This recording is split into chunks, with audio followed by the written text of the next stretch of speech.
Tell me what happened again? So I'm on the beach with a bunch of murlocs north of Brill, What were you doing on the beach? Yeah, that's not important right now. Anyway, all of a sudden this asteroid comes out of nowhere and hits me right on the head.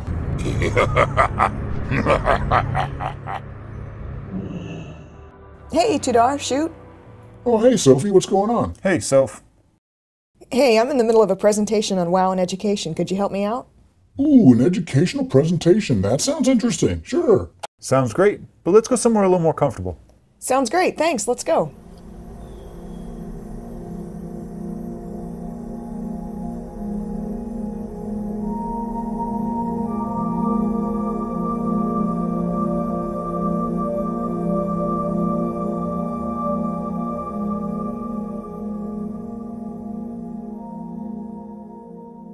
So what's up? Oh, wow, check out that centaur over there. That is really cool. Come I like on, that. focus. Educational significance and potential of WoW? Oh, okay, sorry.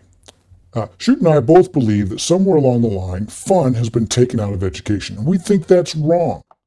Fun has to come back into education. Online gaming is a place where that can happen. I mean, there's a lot of people that play this game. And so what happens is... Wait. Tell them about this place first. Well, let me do that. World of Warcraft is an online role-playing game where millions of people can get together and play.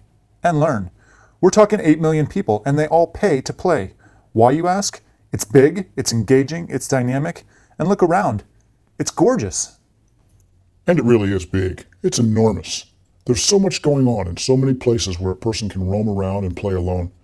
But we think it's more fun to play in a group. There are all kinds of different players in this game. Warlocks, hunters, healers, and all of them have different abilities and skills. People seek out other people to learn the game and play with. When they find them, they form groups. Sometimes those groups have 2 people, sometimes those groups have 40 people. Then they use the diverse strengths of each player to learn, play, and conquer. Yeah, conquering's good. You know, there's just something about this place that makes people want to be here and spend lots of time here. I think that's worth exploring. Well, that is really interesting, but how is this important educationally? Learning happens naturally in the game. As a low-level player, the quests are easy and you can complete them quickly and on your own. Some of them direct you explicitly to ways to enhance your skills and progress to more advanced levels. As you get into higher levels, however, the tasks become increasingly difficult or time-consuming, and in many cases they require multiple players to complete them. We're all familiar with scaffolding in education. This is exactly how the game operates.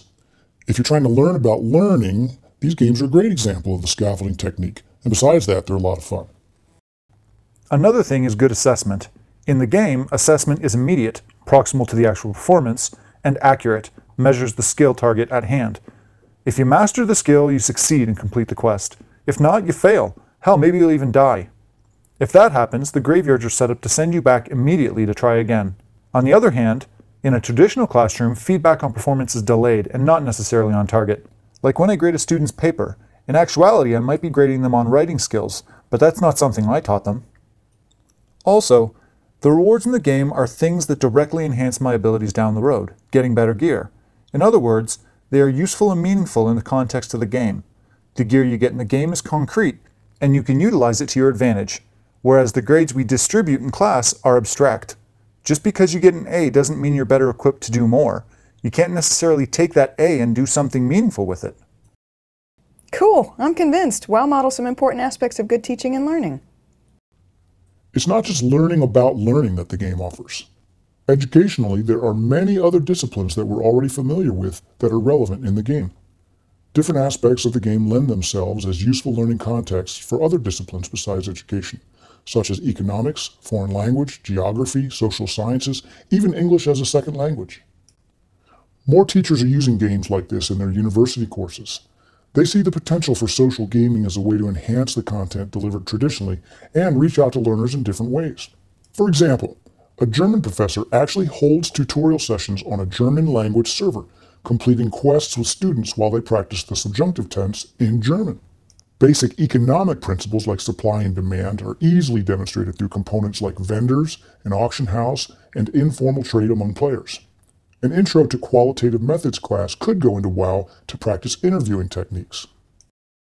I'm also thinking about younger students.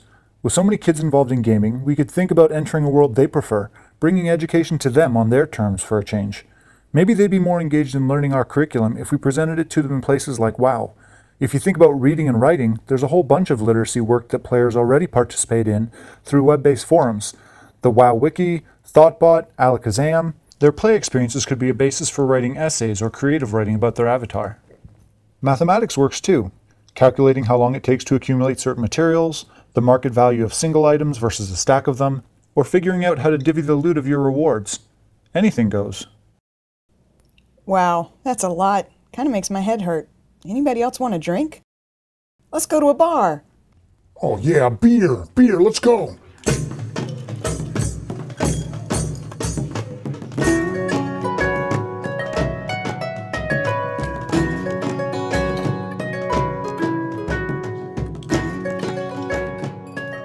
Hey guys, over here, over here.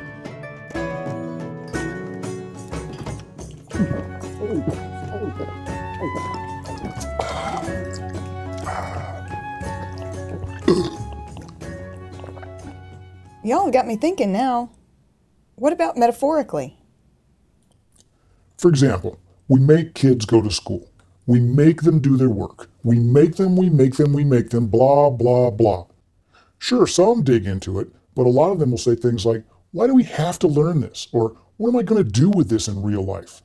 On the other hand, for the most part, WoW players are there willingly engaging in what the game offers. They don't ask the same questions. They might ask, what the f***? What just happened here? Or they might ask, hey, want a group? I really want to get this assignment done, but I need help. There's another thing. When the game fails to offer something they want, players can download software to help them modify the interface or the game experience itself. And some will be motivated enough that they'll even figure out how to build their own.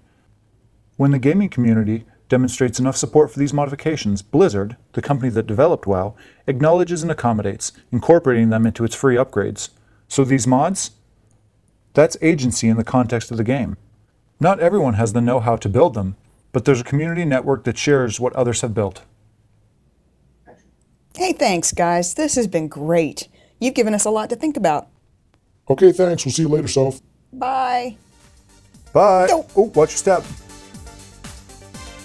Well, that was fun. What are we going to do now? I don't know. Wait a minute. Is that our song? Sweet. It's time to boogie down.